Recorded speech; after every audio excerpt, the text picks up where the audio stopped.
자, 여러분, 오늘은 조금은 특별한 시간을 가져보려고 합니다. 기독교인들뿐만 아니라 역사나 종교에 관심이 좀 있는 분들이라면 한 번쯤은 이스라엘을 가고 싶어 하실 텐데요. 코로나로 한동안 여행이 어려워지면서 성지순례를 미루셨던 분들이 이제 좀 이스라엘 가보나 했는데 이스라엘 팔레스타인 문제로 또 하늘길이 막혔죠. 그래서 오늘은 그런 분들에게 대리만족이라도 드리기 위해서 준비했습니다. 이스라엘 전문 여행 가이드 이삭이 돼서 성경에 등장하는 유명한 음식들과 그 음식을 잘 아는 현재 이스라엘 로컬 브랜드와 음식점들을 소개하려고 합니다. 성경의 모든 테두리를 이야기해드립니다. 안녕하세요. 저는 이삭이고요. 이삭의 아삭한 바이블 이제 시작합니다.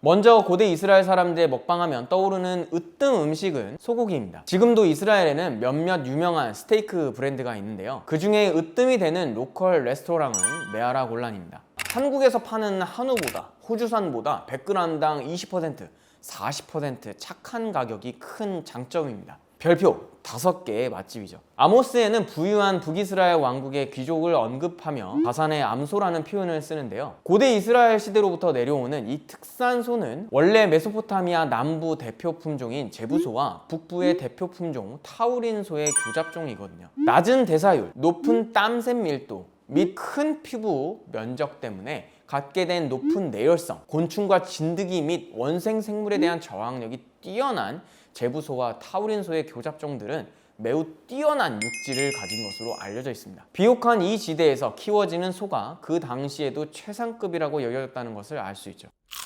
성경에서 유독 많이 언급되는 동물이 있죠. 바로 양인데요. 베들레헴 목자들의 들판이라고 알려져 있는 벳사후르 들판 양고기 맛집 텐트. 여기는 현지 베들레헴 가이드 별표 5개, CNN에서도 취재했었던 매우 특별한 식당입니다. 식당은 유목민들의 텐트 모습을 재현한 내부로 인상적인데요. 여기 가셨다면 맛있는 양고기를 먹는 것도 중요하지만 실내에서 사진 한 장 찍는 것도 잊어서는 안 됩니다. 뭘 주문해야 되느냐 궁금하시다고요? 그냥 메뉴판 덮으시고요. 고민하지 마시고 제가 딱 정해드립니다. 양갈비 4대. 여기 양갈비 진짜 찐입니다. 고대 이스라엘 사람들에게도 특식 요리였던 이 어린 양 양갈비가 정말 맛있는데요. 갈비 4대에 32불, 약 하나로 35,000원 정도로 가격도 훌륭하고 우리가 아는 그런 누린내도 거의 없어 남녀노소 누구나 정말 만족스럽게 즐길 수 있는 그런 음식입니다. 실제로 양과 염소의 뼈는 이스라엘과 팔레스타인 고고학 유적지에서 가장 흔하게 발견되는데요. 성서 본문들은 손님을 대접하기 위해 특식으로 육질이 연하고 맛이 풍부한 어린 양이나 염소들이 준비되는 장면들을 많이 제시하는데요. 실제 동물 고고학자들이 보여주는 발굴지에서 발견되는 뼈들의 크기와 모양은 양과 염소가 주로 어린 시기에 독축되었음을 보여주죠.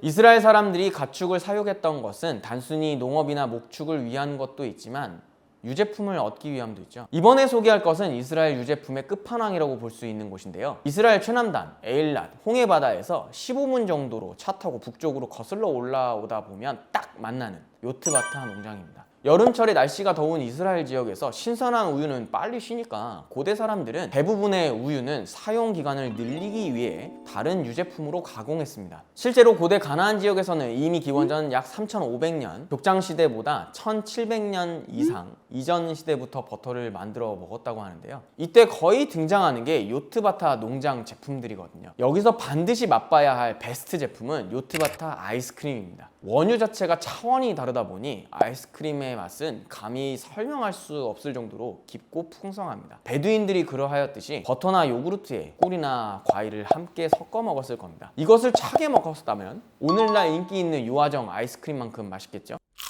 이스라엘 하면 떠오르는 이미지가 뭐죠? 젖과 꿀이 흐르는 곳이죠. 젖은 앞서 살펴보았으니 이제 젖을 따라 꿀을 먹어보러 떠나보시죠. 실은 비교적 최근까지도 성서학자들이나 고고학자들은 이스라엘 땅을 정의하는 젖과 꿀 중에서도 성서가 말하는 꿀은 일반적으로 양봉을 통해 얻을 수 있는 꿀보다는 과일 시럽을 의미한다고 생각했습니다. 그 말은 다른 말로 하면 뭐다? 이스라엘의 과일은 정말 꿀만큼 달고 맛있다는 것인데요. 오늘 제가 여러분들에게 추천할 것은 대추야자입니다. 대추야자입니다. 고대 이스라엘 사람들에게 생명나무라고 불린 대추야자는 왕궁의 기둥머리 프로토 에올릭의 대표 문양이자 오늘날 이스라엘 오세켈 동전에도 그려져 있기도 합니다. 이스라엘에서 대추야자 찐 맛집을 방문하고 싶으시다면 낙타가 손님들을 맞이하는 여리고 시험산 앞에 있는 아랍 가게를 방문하셔야 합니다. 순례객들이 버스에서 다 내리기도 전에 물건을 파는 팔레스타인 사람들이 바로 딱 달라붙어서 예쁘다, 멋있다 이러면서 손님들의 혼을 싹 빼놓는, 그들의 지갑을 열어버리는 신비의 장소죠. 오늘 제가 여기를 추천하는 이유는 성서에 근거하기도 합니다. 대추야자 나무는 성서에서 언급하는 종려나무인데요, 바로 여리고가 종려나무 성읍이기 때문이죠. 실제로 여리고는 해발고도 지하 200m에 위치한 지구에서 몇 없는 단위 시간 일조량이 가장 많은 지역이기에 과일 자체가 매우 달고 맛있기로 유명합니다. 그리고 여름에는 섭씨 52도까지 치솟는 끝내주는 더위로 인해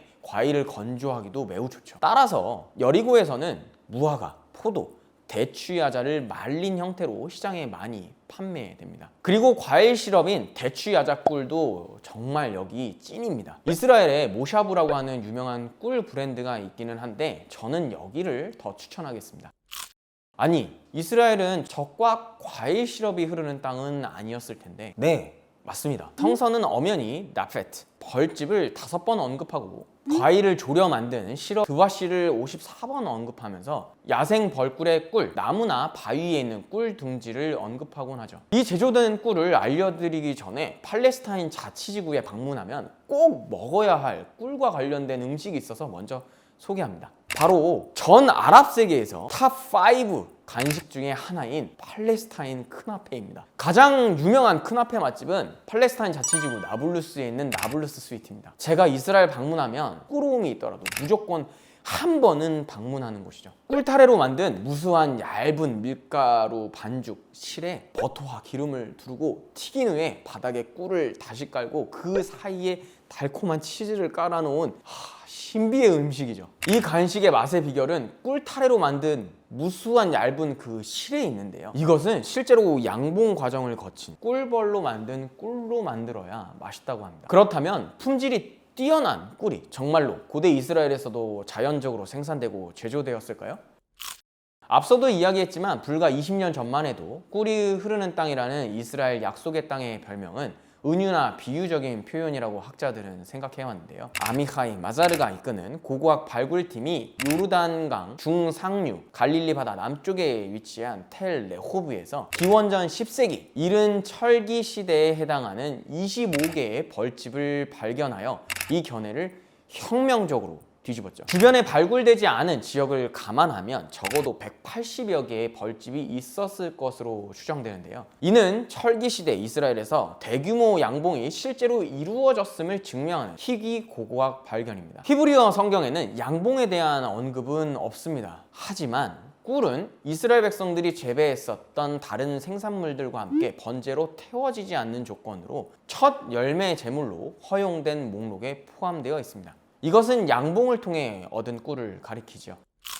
아니 근데 한국인은 밥심인데 이스라엘 사람들도 밥은 아니더라도 뭔가 탄수화물이 입에 들어가야 하지는 않겠습니까? 이스라엘을 대표하는 빵은 무엇일까요? 바로 오늘날 이스라엘에 가면 6월절 기간에 먹는 정말 맛없는 맛자라고 알려져 있는 무교경, 보리가루나 밀가루를 물에 섞어 누룩 없이 비준 후 고온에서 빠르게 구워 만든 납작한 빵입니다. 이 빵은 이스라엘 어디에서나 쉽게 구할 수 있기는 한데 품질이 좋은 맛자는 아비브라는 브랜드에서 구매하면 됩니다. 그런데 저는 맛자보다는 고대 이스라엘 사람들이 실제로 밀이나 보리보다 더 많이 먹었을 것으로 추정되는 렌즈콩이나 잠두 혹은 병아리콩을 소개하고 싶은데요, 자, 여기서 이번 먹방 투어의 마지막 음식을 소개하려고 합니다. 바로 후무스나 팔라펠입니다. 마늘, 레몬, 참깨를 섞어 만든 병아리콩 페이스트 형태인 후무스는 대표적인 지중해 건강식으로 알려진 음식이죠. 이스라엘 후무스의 찐 맛집은 바로 아부 하산입니다. 이스라엘에서 가장 오래되고 유명한 후무스 맛집으로 텔아비브, 자파, 하돌핀 거리에 있는데 사람들이 길게 줄을 서서 기다려야만 사 먹을 수 있는 것이 매우 인상적인 음식점이죠. 또 병아리콩을 둥근